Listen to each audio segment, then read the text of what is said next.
Aftermath of storm number 1. People are subbing out from number 1. Number 2 is coming later today into Sunday. I hope not, because I gotta go bingo tomorrow. And Easter's on Sunday, so hopefully the weather will clear up a little bit. This is the effects from number 1. It's like it dumping us pretty good. There you go. Get ready for number 2, Minnesota. Winter is back, unfortunately, because I was looking forward to go back on the trails. It's going to be a while before I go back on the trails again. Shame.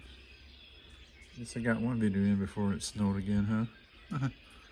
There you go, your snowy winter Minnesota round 1 from the storm.